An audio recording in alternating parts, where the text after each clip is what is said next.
નમસ્તે વિદ્યાર્થી મિત્રો, આપણે પાછલા વિડિયો દરમિયાન 3 મુખ્ય કાળ શીખ્યા છીએ.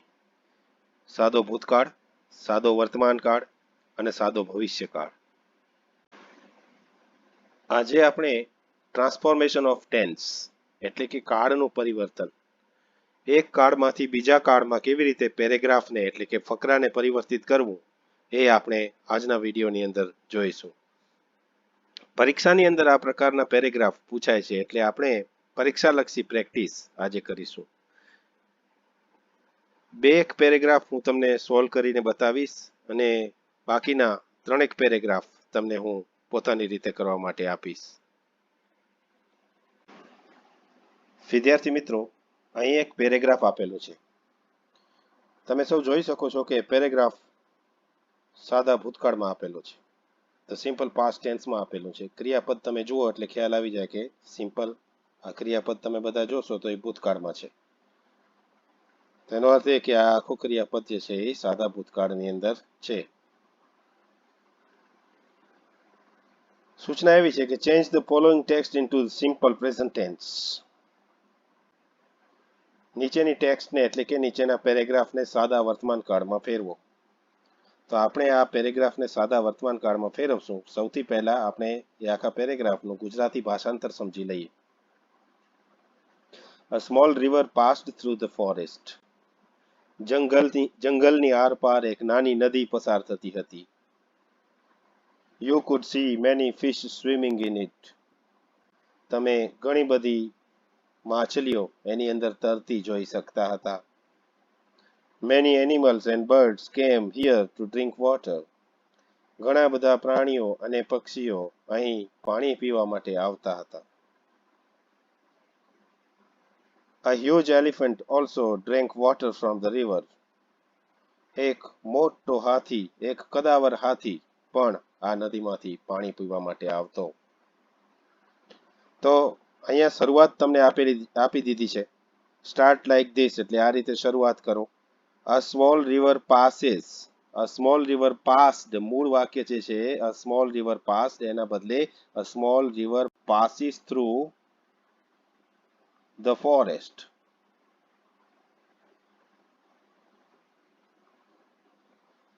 You could see many fish swimming in it. તમે ઘણી બધી માછલીઓ એની અંદર તરતી જોઈ શકતા હતા. તો યુ કુડ છે તો કુડ ભૂતકાળ છે, એનો વર્તમાન કાળ થશે can. You can see many fish swimming in it.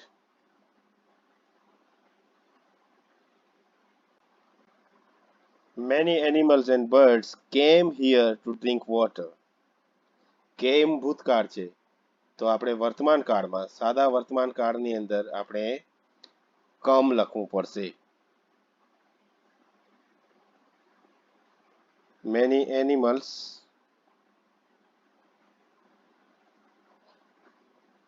and birds come here to drink water.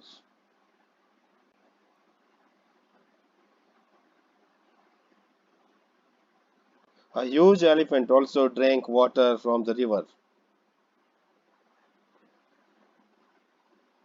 A huge elephant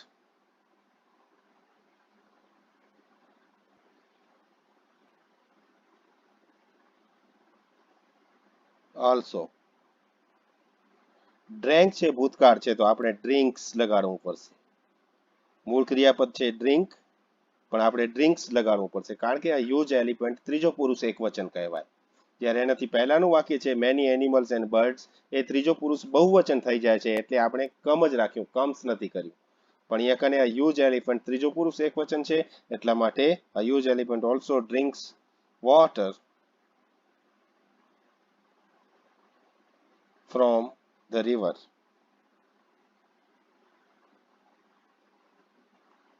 તો આ રીતે આપણે સાદા ભૂતકાળમાંથી સાદા વર્તમાન કાળમાં પેરેગ્રાફને ફેરવી શકીએ છીએ.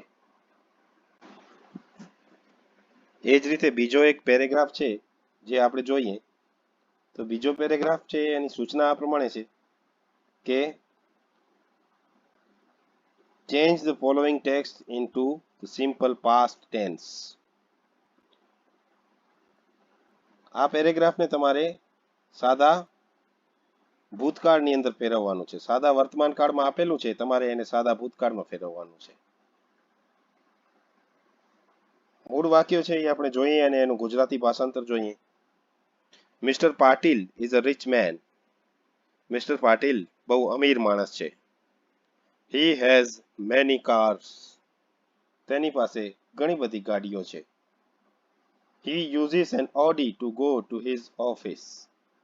તે પોતાની ઓફિસ જવા માટે એક ઓડી નો ઉપયોગ કરે છે. ઓડી એક કારની બ્રાન્ડ છે. હી લિવ્સ ઇન અ બિગ બંગલો. તે એક મોટા મકાનમાં રહે છે, મોટા બંગલામાં રહે છે. He has many servants too. તેને ત્યાં ઘણા બધા નોકર ચાકરો પણ છે. તો આખો પેરેગ્રાફ તમે જોઈ શકો છો કે ઇઝ, યુઝિસ, લીવ્સ, હેઝ વર્તમાન કાળમાં છે, સાદા વર્તમાન કાળમાં છે. આપણે ફેરવવાનું છે સાદા ભૂતકાળમાં. તો આપણે જોઈએ કેવી રીતે આ પેરેગ્રાફને આપણે સાદા ભૂતકાળમાં ફેરવીએ છીએ. Mister Patil was, mister Patil is વર્તમાન કાળ બતાવે છે, પણ mister Patil was a rich main. આ વાક્ય સાદા ભૂતકાળમાં ફેરવાઈ ગયું. હી હેઝ મેની કાર્સ. હેઝ છે એ વર્તમાન કાળ બતાવે છે, ભૂતકાળ થશે હેડ. હી હેડ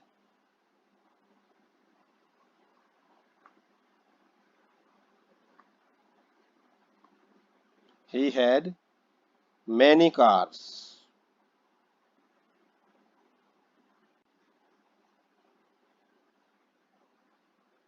He uses an Audi to go to his office. He uses નહીં પણ he used, ભૂતકાળમાં used આવે. An Audi to go to his office. He lives in a big bungalow. તો આપણે લખશું he lived in a big bungalow.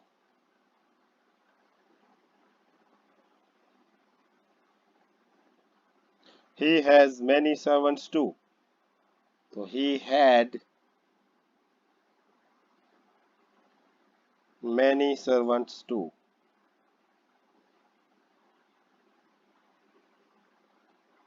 આ રીતે આપણે આખા વાક્યને સાદા ભૂતકાળમાં ફેરવીએ છીએ. આપણે ક્યાં ક્યાં ફેરફાર કર્યો?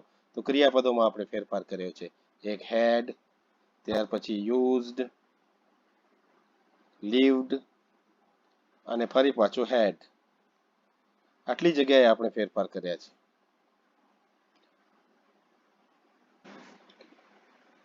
વિદ્યાર્થી મિત્રો, હવે હું તમને હોમવર્ક કરવા આપું છું.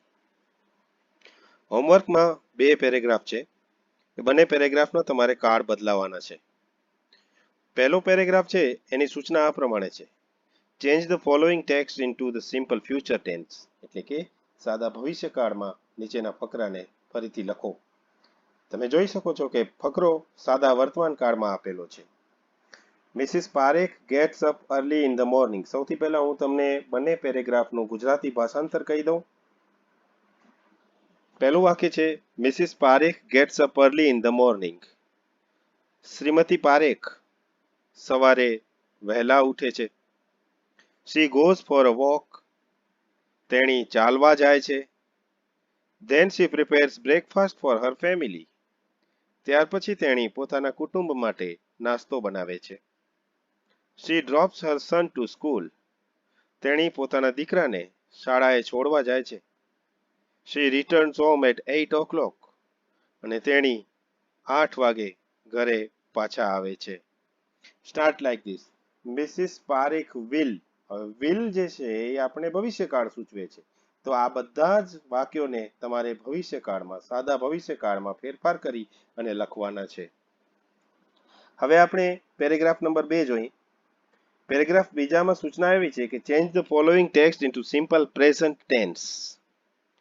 અહીં સાદો ભૂતકાળ આપ્યો છે, તમારે સાદા વર્તમાન કાળમાં પેરેગ્રાફ ફરીથી લખવાનું છે.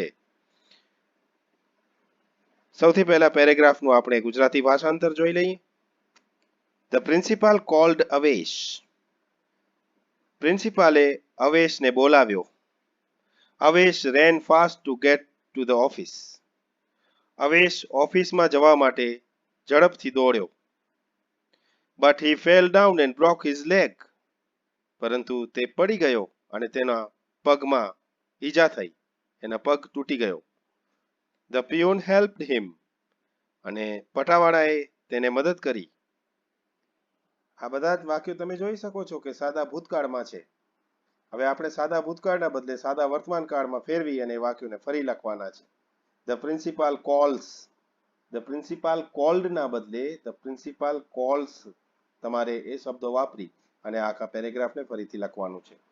તો મિત્રો, હું આશા રાખું છું કે તમે બધા સમજી ગયા હશો કે કેવી રીતે આપણે કાર્ડને ચેન્જ કરીએ છીએ. અને હોમવર્ક ચોક્કસ કરજો.